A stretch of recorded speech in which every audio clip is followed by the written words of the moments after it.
Job chapter 24. Why does God allow so much corruption in the world? Why does he allow poor people, people in need, orphans, widows, to be oppressed by these corrupt and wicked people? Well, Job's going to address this in Job chapter 24. A very difficult and challenging question, not an easy one to answer. So let's go to the Lord together in prayer and seek God's wisdom and understanding why things are the way they are. Lord, Father in heaven, we cannot ignore these realities as we look around in this world and we see so many people suffering, as we see corruption again and again in every place that we go. And Father, I pray that we would not be guilty of being corrupt and wicked. We need your love to permeate our hearts and our minds. And Father, as I seek to share your word, have mercy on me. Search my heart and cleanse me from anything that would keep me from giving my whole heart to you. Lord, we want you to have our hearts. We want you to have our affections. We want to desire you above all other things, for we know it would be foolish not to. Open our eyes to see you. Cleanse our minds from any wickedness. And Lord, help us to love those who are in need. We ask and we pray in Jesus' name. Amen. Well, we're going to continue to hear from Job. Job's continuing from what he was sharing. Verse 1. Why are times not stored up by the Almighty? And why do those who know him not see his days? So you ask this question, why are times not stored up by the Almighty? I don't think I understand what that means. What does it mean to store up time? I just don't understand. How do you store time? Well, we have calendars. Do you make plans for the future? Yes, we'll put our plans for the future in our calendars to determine when certain things are going to happen. So God Almighty, why doesn't he have stored times in which he will reward those who have done good and in which he will punish those who have done wicked? Why has he not set it on his calendar? So you're asking, why doesn't God have a date set in which the wicked are going to be punished? I believe he does have a date, the day of calamity and wrath. But many wicked live corruptly and continue to harass the helpless right up until they enter into the grave. You would think, if what my friends say is true, they could not continue on in such corruption, that God would have a limit, and he would say to them, your time is up. I have watched you. I have given you time, and it is over. Now you must be punished. Well, God does this. Isn't that what happens when people die? There is a time appointed for everyone to die, and after that, a judgment. It is true that when we die, that is a time appointed by God. And I think the answer to my question is that he has stored up time. But it doesn't appear to be in this life. So you're asking this question because you know the answer. The answer is that he doesn't store up a time for the wicked in this life. Exactly.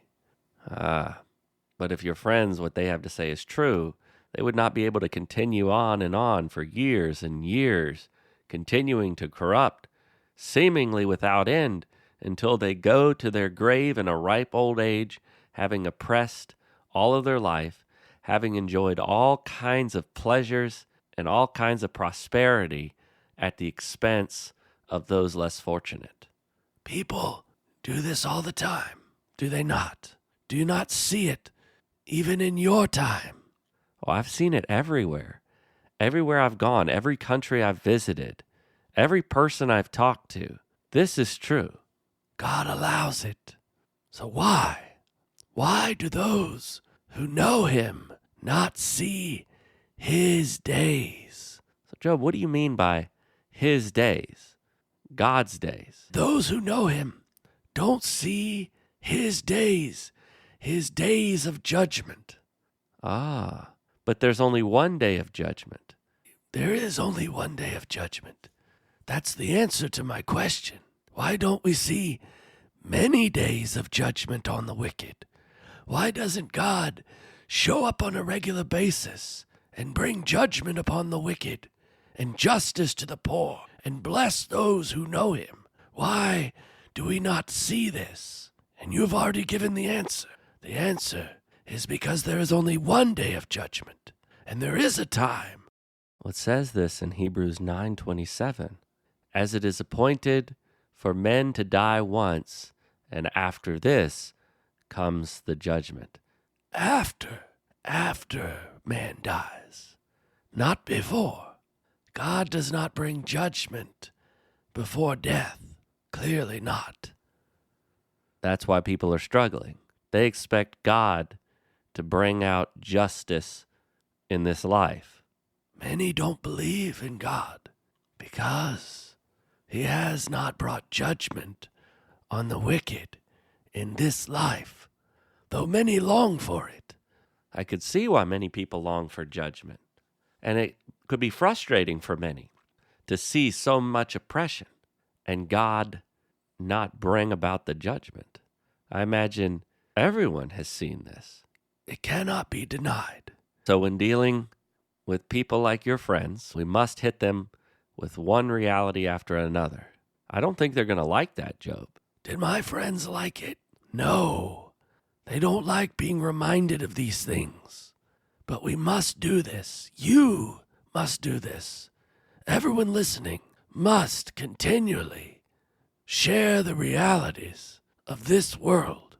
Your faith in God will not stand the test unless you begin to deal with these realities right away. All right. Verse 2. Some remove the landmarks. They seize and devour flocks. So, Job, you've seen this? What happens when someone removes a landmark? A landmark is what determines the boundaries of someone's property. To remove a landmark is to actually steal someone's property. By fraud. It's stealing, yes. Many have had their land stolen, and I have heard many complaints. But they get away with it. Stealing someone's land, stealing someone's property, they get away with it. Who is going to listen to the victim? I would listen. I would try to bring about justice. But most of the time, it goes unchecked. It's often the poor that do not have the resources to contest it. So it's much easier to oppress the poor, to steal from the poor, because they can't fight back. No, they cannot fight back. I'm sure that is true in your time. Oh, yes. Lawyers are very expensive. For a poor person, if someone steals from them, it will actually cost them more to hire a lawyer than it would be to just take the loss. Such things have always been so. It is a reality. You also say they seize and devour flocks. You're telling me that people will simply take someone else's livestock? It happens all the time. You've seen this. I've heard the complaints of many, and I will pursue justice when I can. But many of these complaints, they go unheard. So someone has sheep, cattle, oxen grazing in the field, and the moment they're not watching their flock, the moment they take their eyes off of their flock, someone comes and takes them. What can be done about it? Well, I would think that whoever has had their flocks stolen would complain. Who's going to listen? Well, God would listen. Oh, he sees. He knows. So your point is, why doesn't God do anything about it? No one knows that they've been doing this, but God sees them removing the landmarks. God sees them taking what is not theirs. And even though no one else will listen to the complaint, God does. God hears it. But it continues to go on. It happens again and again. If anything my friend said is true, this would not continue on. The wicked man would have his day, but it doesn't happen. The poor man would have his day in God's court. He would have his judgment upon the wicked, but it does not happen. Very rarely does a poor man see justice. Very rarely. Very rarely. Verse 3. They drive away the donkey of the orphans. They take the widow's ox for a pledge. Job, help me understand this. That donkey is probably all that orphan has. I see. Well, I imagine a young boy or girl with no parents. All they have is a donkey. The donkey is going to be more than just livestock. That's their pet, but also their companion, their travel, their ability to get around. And everything they own would be saddled to the donkey. Donkeys are pack animals. So if someone drives the donkey away from the orphan, they're taking away their last form of companionship, everything that they own, their ability to get around. Why would someone do that? Why would someone drive the donkey away from the orphan? Well, what's the orphan going to do to stop them? They are easy targets. It's easy to take a donkey from an orphan. It's very hard to take a donkey from a very wealthy man. If you steal a wealthy man's donkey, although he has hundreds of them, you will face judgment. If you drive the donkey away from the orphan, what can the orphan do? Who would listen to an orphan's complaint? It is so much easier to steal from the poor. And the same is true with the widow's ox. The widow's ox is often a pledge. Widow is in need many times. Well, I would think a widow needs her ox. It's probably all she has. And what would she use the ox for? It's her strength. She no longer has her husband's strength. She has to rely on the strength of the ox for everything. Wow. I used oxen all the time for many things. Oxen are much stronger than horses and donkeys. They're great. I used them for construction, carrying building materials, hauling timber and bricks. I used them many times for plowing the fields, transporting the harvest, grinding the millstone. I see. So what use would a widow have for an ox? It wouldn't merely be a use to her. Her ox would be an essential thing to survive. So someone would take it from her. You've seen this happen? Far too many times I've heard the widow's complaint that they were in desperate need, and they would ask for help, and they were forced to put up their ox as a pledge. Like collateral. If you want a loan, then put up your ox. We have things like that today. People will give title loans, title to their car, title to their home. And then when they cannot pay, the ox is taken, many times by corruption. Even if she has paid just about everything, miss one payment, and they feel justified to take the ox. Many times, even if she would pay, they would continue to take the ox. That's terrible. Many get rich by taking advantage of those who cannot fight back. What can a widow do? What can she argue? I see. She doesn't have a husband to step up for her. She wouldn't have the money to represent herself. And who would listen to her? Who would believe she ever even had an ox? It's so sad. I imagine it frustrated you to see such things. Oh, I would do everything I could to bring justice for the widow. I would help her. Many times I'd give them one of my own oxen. But understand this. Yes? Most of the time, the widow could do nothing. The widows and the orphans were left with nothing.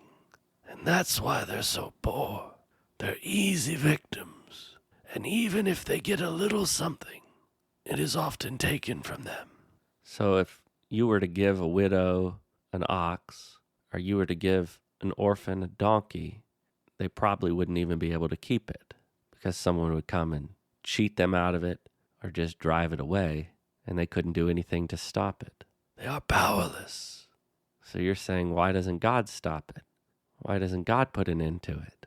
Clearly, He allows this to go on, and it has been going on. Well, Job, you're right. It was going on thousands of years ago, And things like this are continuing to happen. It hasn't stopped. It's a reality, a very sad one, but a reality. Verse 4, they push the needy aside from the road. The poor of the land are made to hide themselves altogether. Push the needy aside from the road? Oh, yes, this happens all the time. Job, are you saying that people literally push the needy off of the road? I've seen that. Yes, that happens, but no. What I mean is that they're pushed aside from their path. They're unable to get out of the situation that they're in. They're pushed away. They're pushed out of society. People just want them out of the way. Basically, what you're saying is that people just want the poor out of the way. Get them out of the way. The road represents many things. Sure, they're pushed aside from the road, but they're pushed out of their homes. They're pushed aside and ignored, turned out of the way, unable to continue in society, pushed away and forced to hide. Oh, you say that they're hidden. They're what we call marginalized, pushed out into the margins. They're pushed to the side, pushed to the edges of society, excluded. Those in prosperity want them out of sight. I see. Out of sight, out of mind. The people who are prosperous, they don't want the poor in their neighborhoods. They don't want the poor on their streets. They don't want the poor walking on their sidewalks. They want them away, as far away as you can get them. They don't want to even have to drive by and look at people in poverty. It's been going on for a long time. It hasn't stopped. It continues. People are driven out of society. And if they try to get back in, they're often pushed out again and again. It's so wrong. You're saying the poor has to hide. They have to go and hide. Where do they hide? Many times they're hiding together, different places. Where would they hide in your time, Job? They would have to go away from society in order to hide. They would have to hide on the outskirts, outside of the village, outside of the towns, outside where they cannot be seen. Why not be seen, Job? Many times the poor will ask for money. People don't want to give. People don't want to help them. But they're driven out. Yes, they are driven out. They are ignored. But they're worse than ignored. They're pushed aside. So they're not only neglected, but the poor people are actually pushed away. They're actually kept down. It's one thing to neglect the poor, yes. But many go beyond that and push the poor out, push them aside. And those in the land are hidden. So you have to find them. If you want to help someone who is poor, you will not find them because they are hidden. You have to go out of your way to help the poor. You have to go and find them because society has pushed them out. They have been pushed out. So Jesus, our Redeemer, he would go into the margins of societies.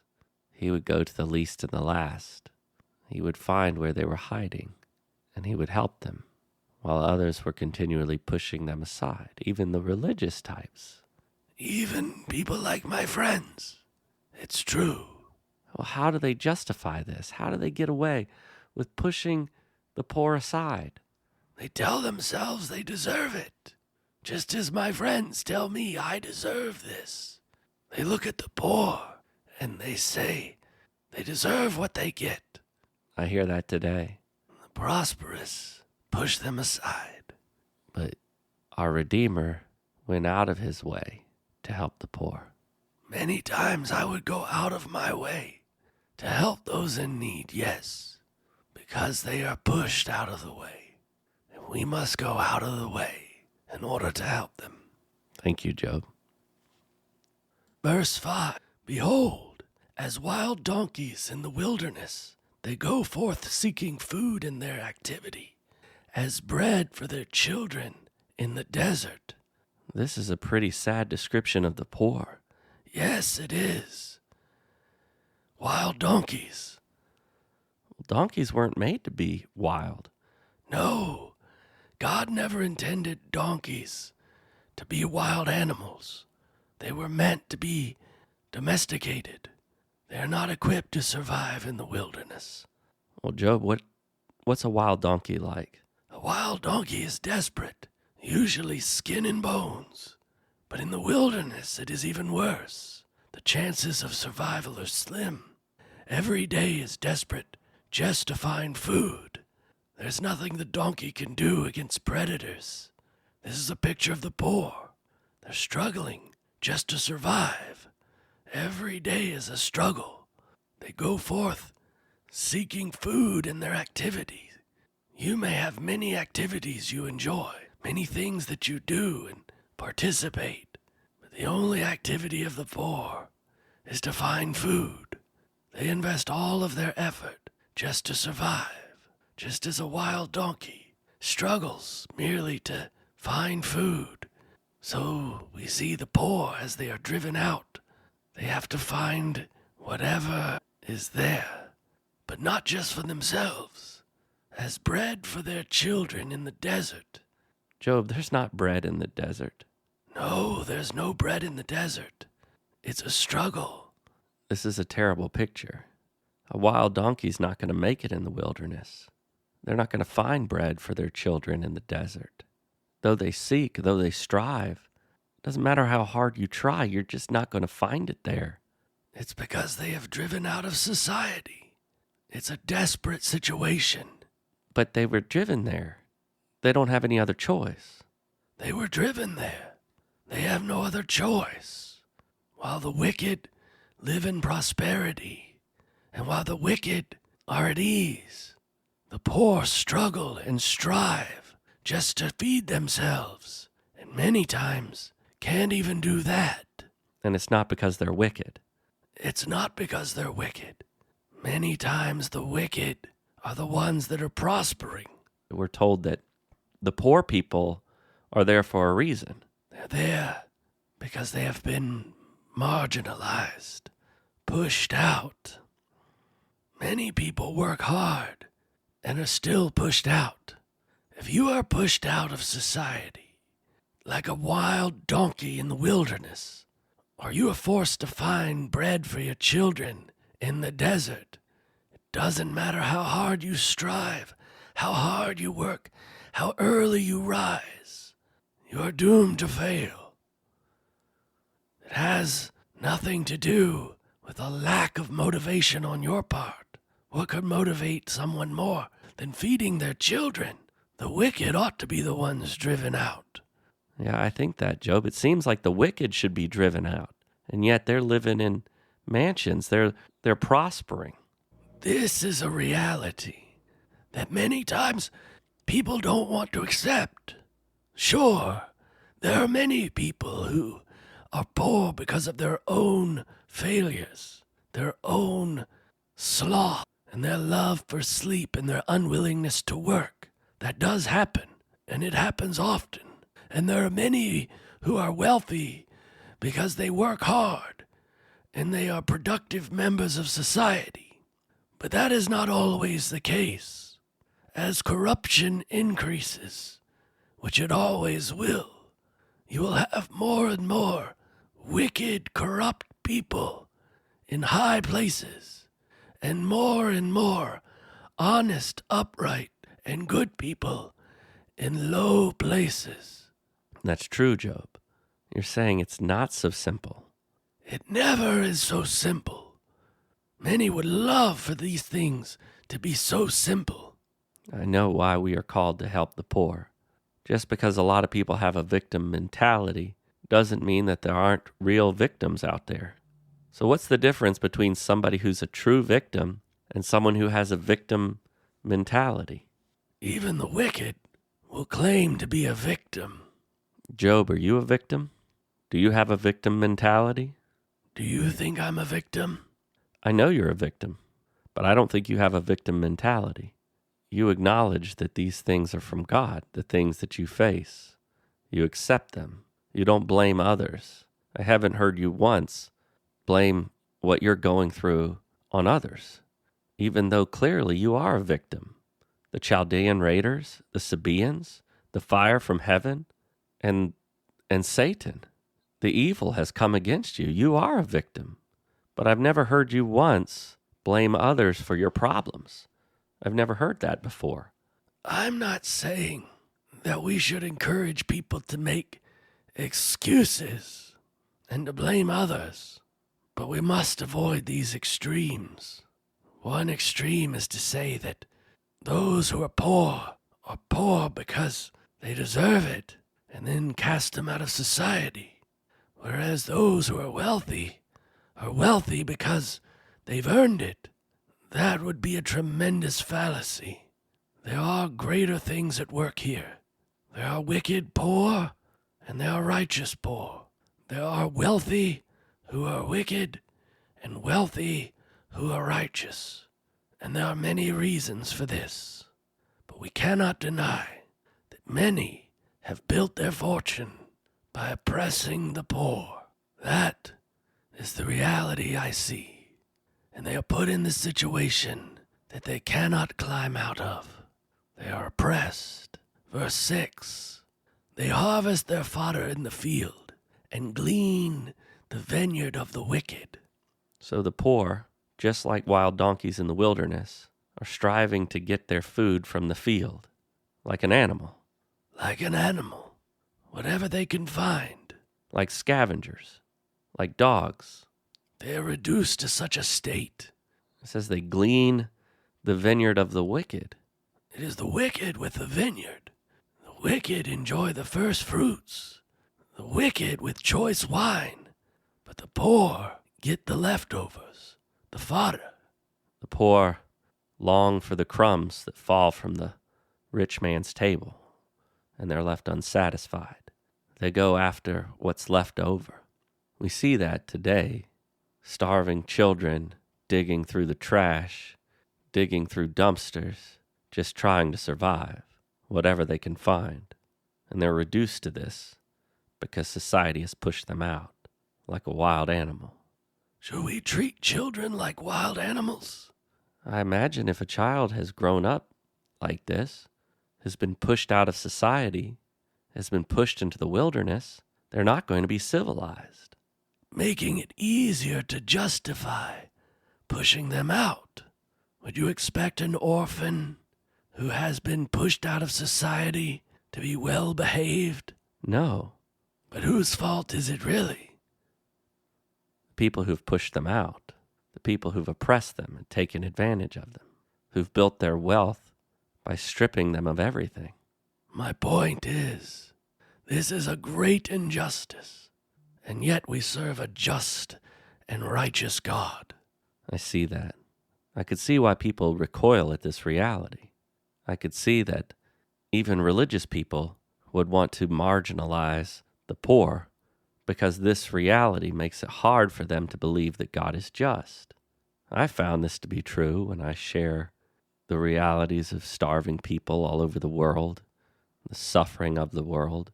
Many people get offended. And they don't want to hear it. They don't want to hear it. They don't want to face reality. But it's our job to be salt and to continually remind people of these realities. We can remind them of reality without questioning the justice of God and the goodness of God. We are simply questioning why. The thing my friends will not consider. They can't consider any other possibility. These things are true, but God is still just. They cannot reconcile these things, but there must be an answer. And that's what we're pursuing. That's what you're wrestling with. Verse 7, they spend the night naked, without clothing. They have no covering against the cold.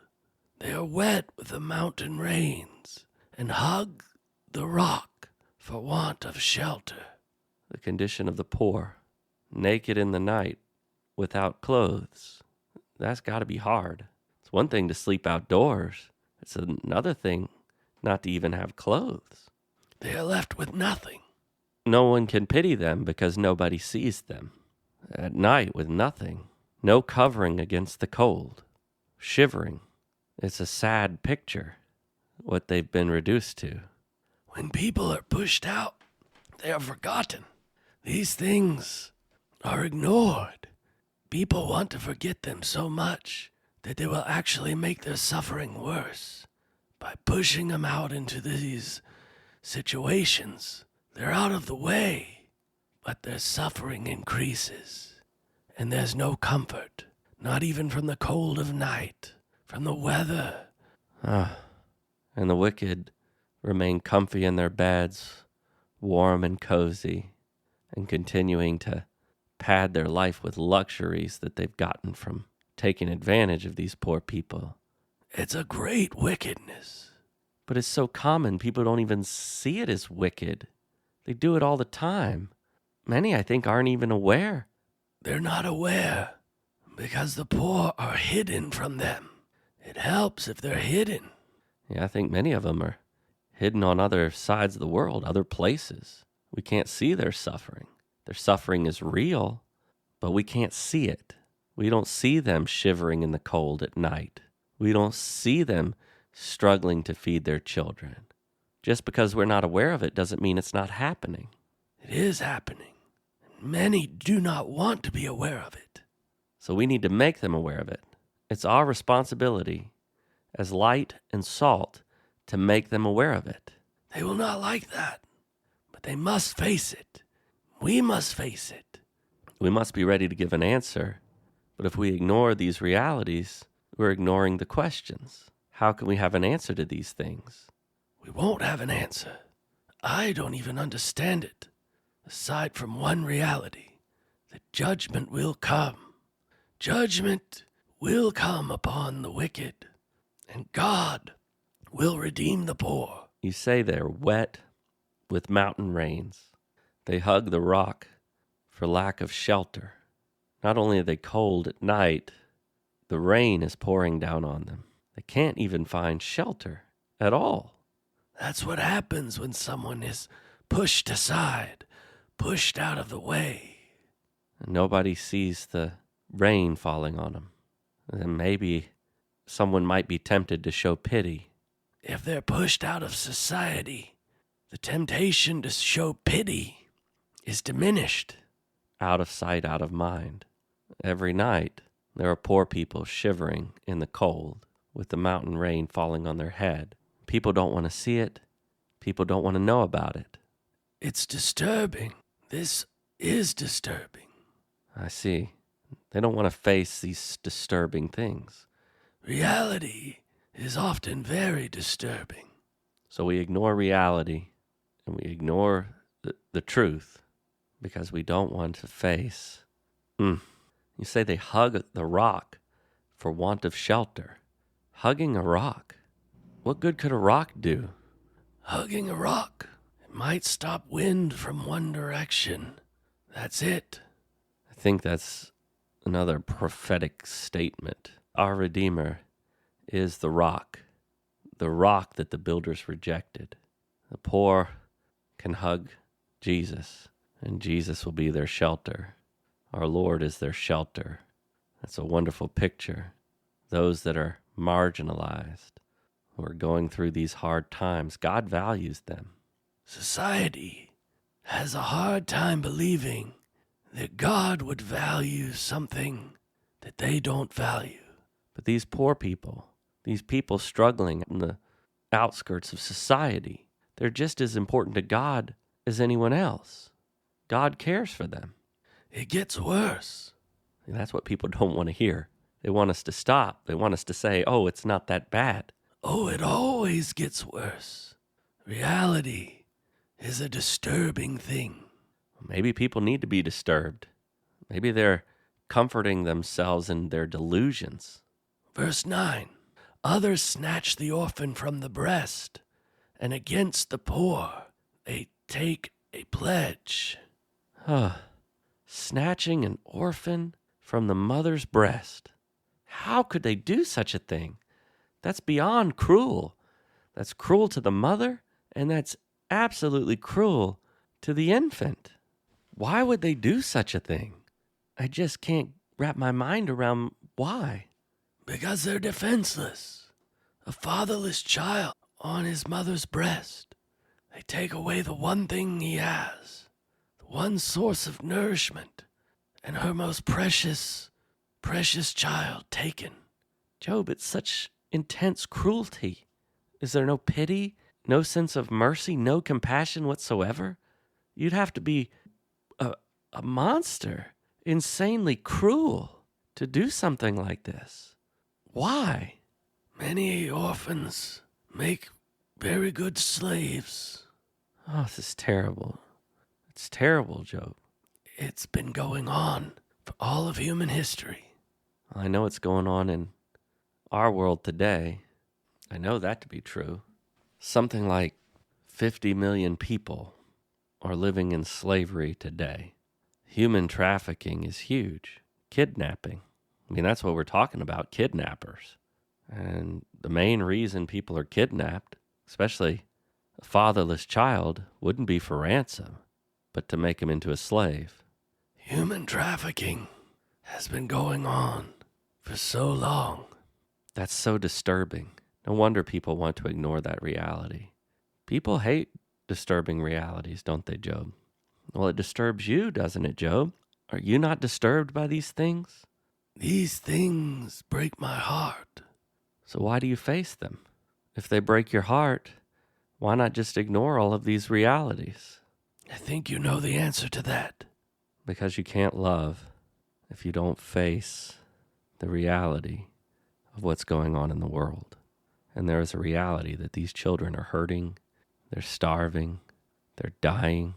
It's a cruel world full of cruel people. And we can either avoid getting disturbed, or we can allow being disturbed to motivate us to do something about it. I did everything I could, but now look at me. And in verse 9, you say, against the poor, they take a pledge. In other words, they're going to take a poor person, not like the widow's ox, but to actually take the poor person themselves as a slave. Exploiting the poor is a very lucrative business.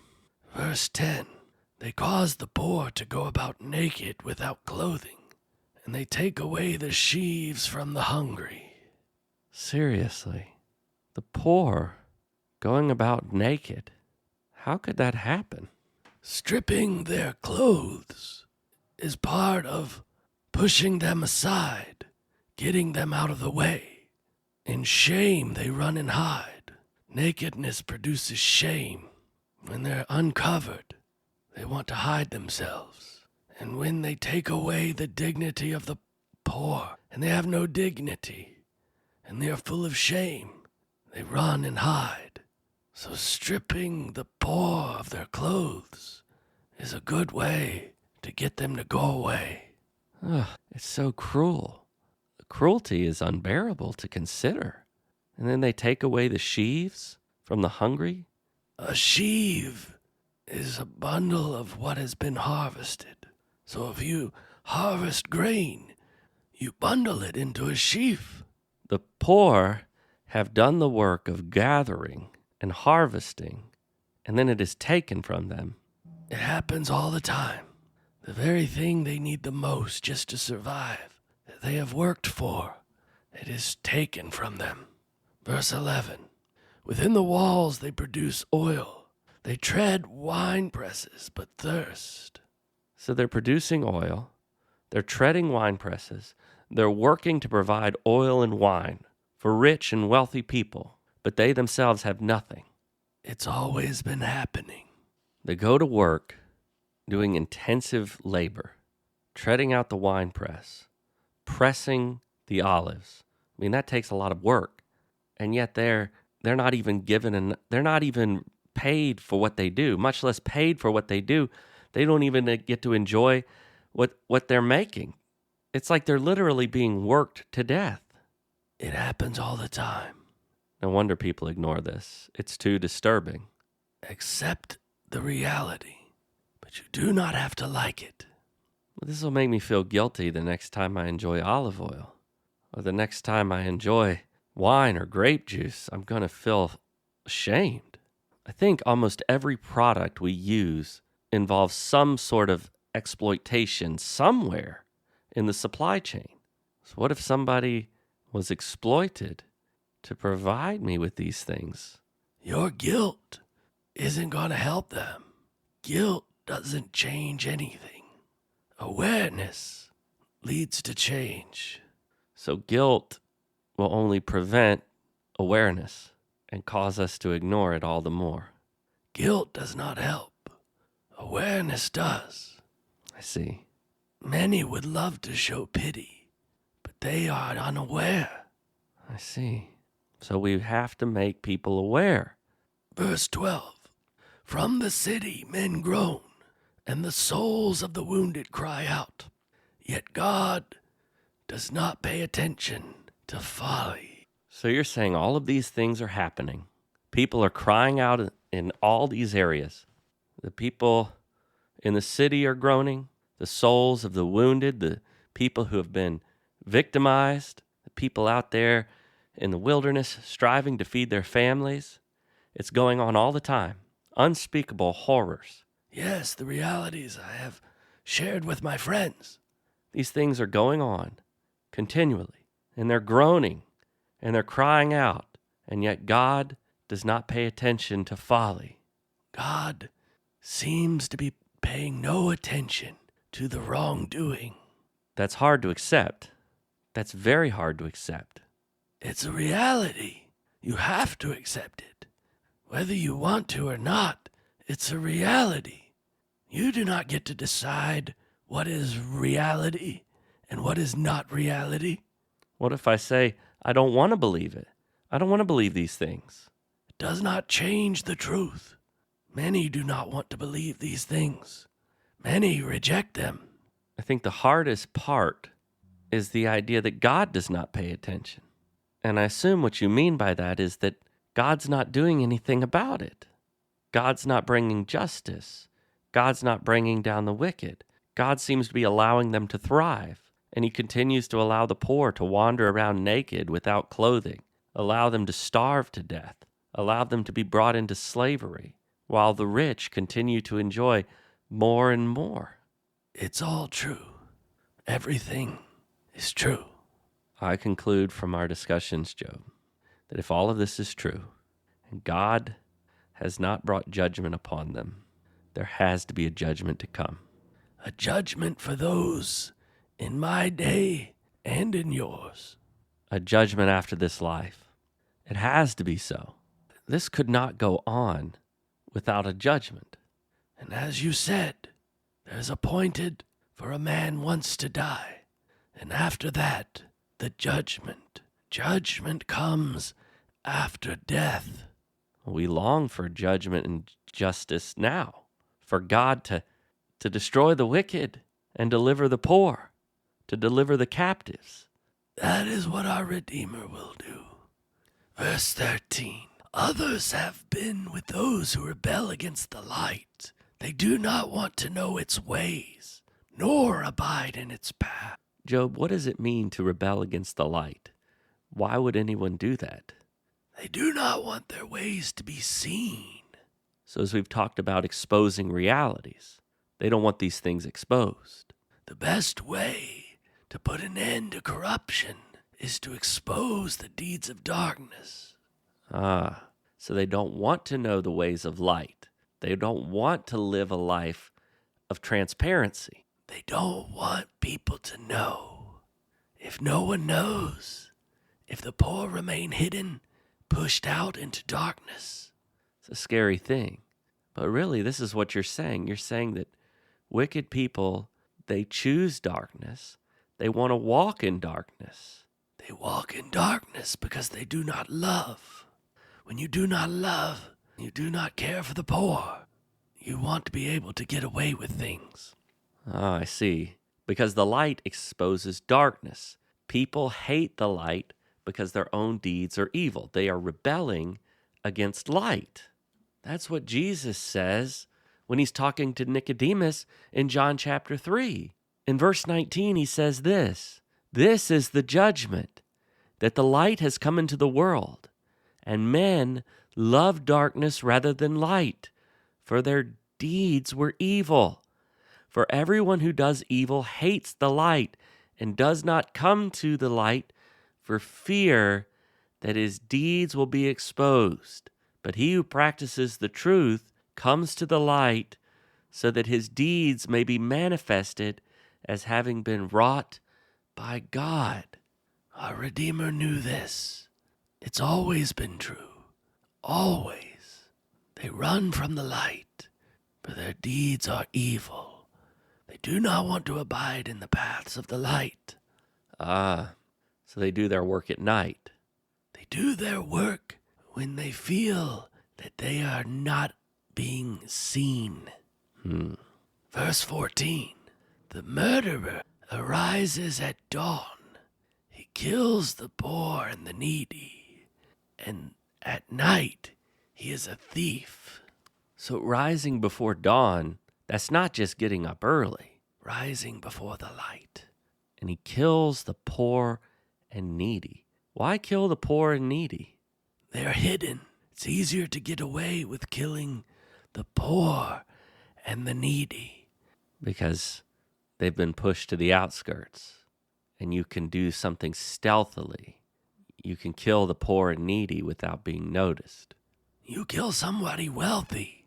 You kill somebody who is a distinguished member of society. It will not go unnoticed. But a poor or needy person, their murders bring little interest. I guess it's just helping get them out of the way. If a poor and needy person is murdered, they're out of the way. But what motivates a murderer to kill a needy person, aside from getting away with it? The poor have no one to protect them. Again, they are easy targets. And then you say at night, he is as a thief. What does that mean, as a thief? Why is he as a thief, Job? He is a murderer, not merely a thief. Thieves always come at night, and they're never expected. The murderer is able to kill unexpectedly at night those who have no protection, no one to protect them. But why kill? Why murder? Surely there's a motive. Everyone who murders has got to have a motive. Walking in darkness, there are no witnesses. No witnesses. Oppressing the poor, robbing them of everything that they have, and then eliminating them as a witness. Verse 15, the eye of the adulterer waits for the twilight, saying, no one will see me, and he disguises his face. Oh, so we have the murderer and the adulterer. And the adulterer is willing to wait. Why would he be willing to wait? Like a hunter waits for its prey, the adulterer waits for its victim. He disguises his face. He moves at night. Clearly, he cares about what people think of him. He doesn't want people to know that he's an adulterer. He doesn't want to get caught. The jealousy of the husband could lead to death. We see again this love for darkness and secrecy. Even disguising his own face, really thinking this through. No one becomes an adulterer without plans. So they're scheming and finding ways to do their sin in the cover of darkness. Verse 16, in the dark, they dig into houses. They shut themselves up by day. They do not know the light. They dig into houses at night. Clearly, most break-ins occur at night, but even if not at night, the point is they do it when no one's watching. No one can see them. And they shut themselves up by day, and they do not know the light. What do you mean by not knowing the light? When they are shut up, it is not merely being shut up in their home, but their true nature is hidden. And so they are always shut up. Even if you see them in broad daylight, their heart is closed. You'll never really know them. They live an entire life of secrecy, a hidden life. like some dark creature. It's a horrible thought. Verse 17, for the morning is the same to him as thick darkness, for he's familiar with the terrors of thick darkness. Why would morning be the same as darkness? You say the morning is the same to him as thick darkness. For you or I, the morning, the light, the day, we feel more comfortable. We're able to see. But for the wicked, morning does not make them feel comfortable. So thick darkness to a wicked person is like morning to a righteous person. Oh, I see. They're ready to get going when the night comes. But in the daytime, they want to be shut up. He is familiar with the terrors of thick darkness. Now, what kind of terrors might he face with thick darkness? What kind of terrors are there? All of the things we've talked about.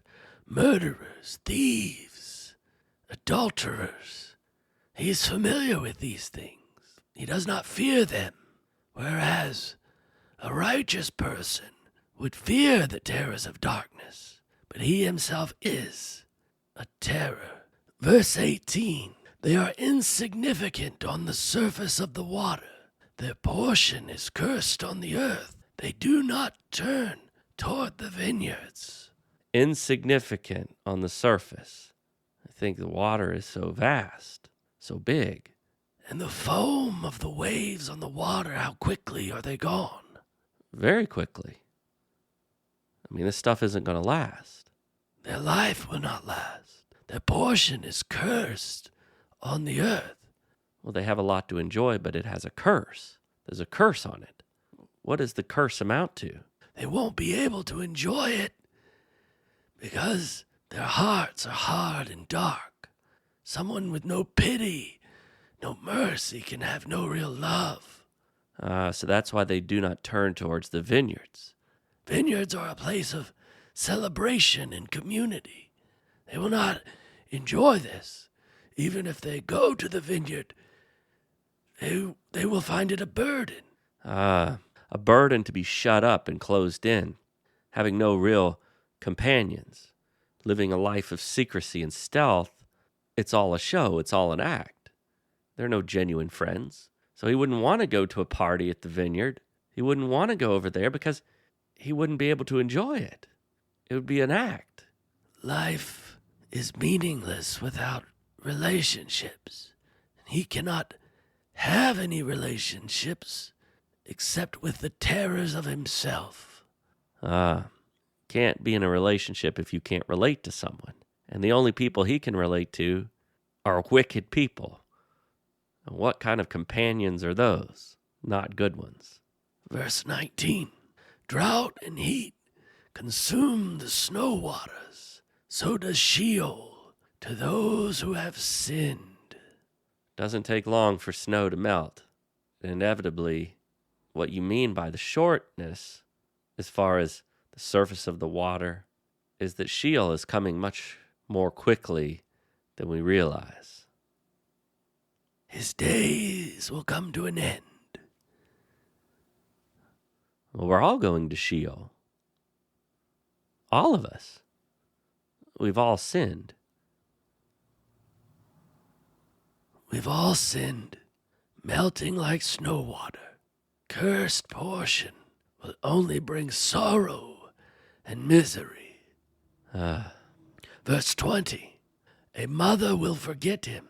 The worm feeds sweetly till he is no longer remembered, and wickedness will be broken like a tree. His own mother will forget him.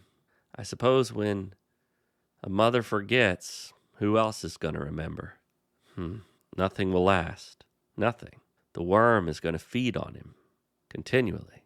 Even his memory will fade. What has he achieved? He hasn't achieved anything.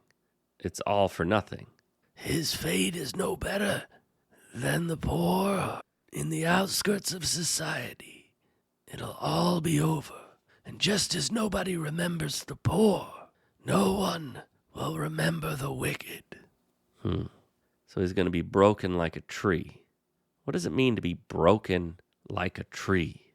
When a tree is broken, it comes down, not to go back up again. Well, it can be regrown. Yes, it can be regrown, but its strength is gone. He is broken, but it's not him who's broken. Wickedness will be broken like a tree. Well, that's a good thing and a bad thing, isn't it? The tree comes down, and we all want to rejoice, but it's going to sprout right back up. The wickedness returns. When a wicked man dies, everyone forgets him.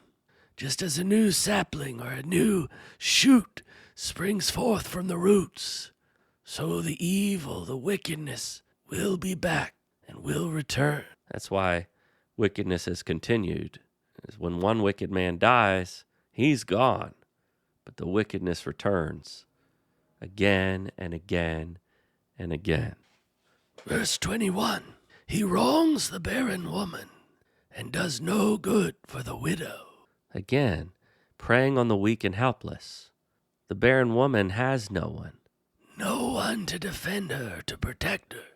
And the widow, why would he help the widow? She can do nothing in return. The wicked prey on those who cannot fight back. Again and again, it has always been so. Well, isn't God going to do anything about it? I mean, we've been talking about this. So what's the answer? I think that's where you're going in the next verses, that God is going to do something about it. Verse 22, but he drags off the valiant by his power. He rises, but no one has assurance of life. God drags off the valiant. No matter how strong they are, no matter how powerful they are, God is more powerful. And they have no assurance of life. They're going to be pulled down. He's going to drag them off. Drag them off to Sheol. To the grave, to judgment.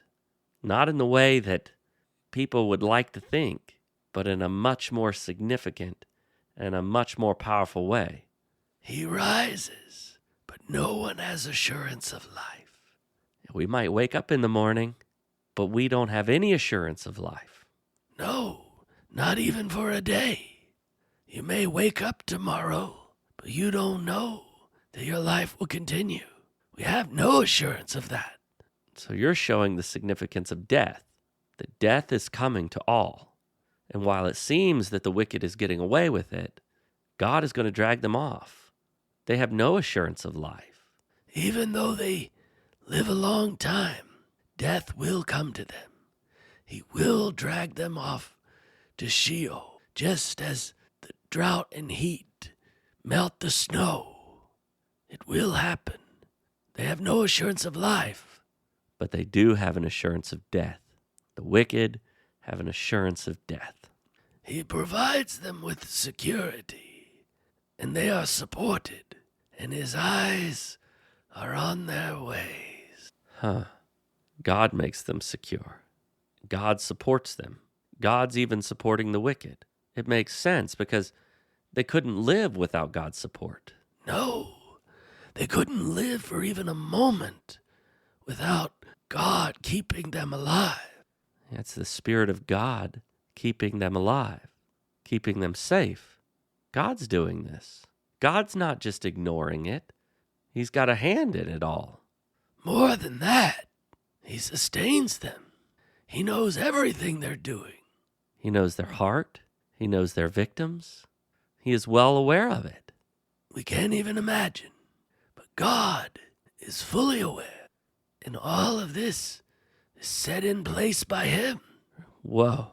So the things that the wicked do to the poor and the needy and the orphans, the widows, the barren, it's very similar to what the evil one is doing to you, Job.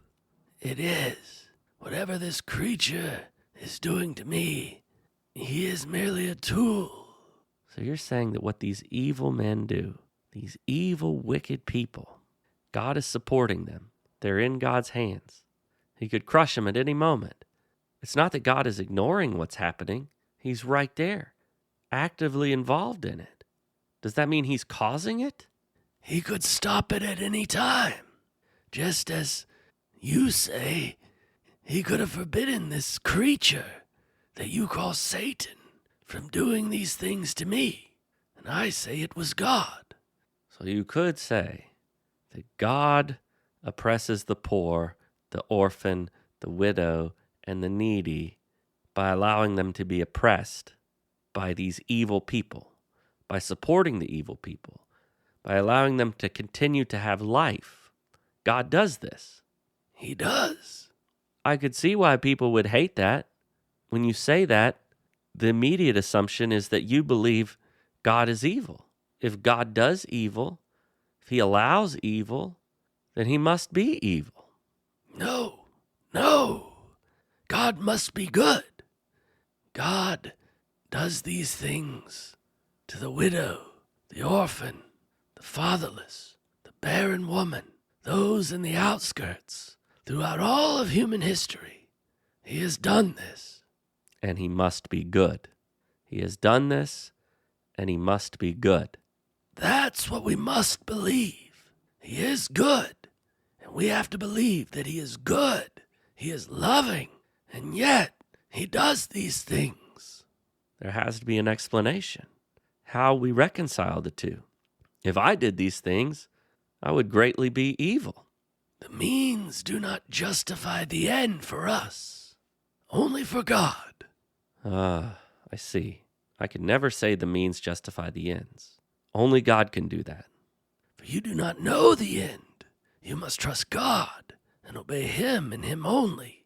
The means can never justify the end for us, for we do not know the end.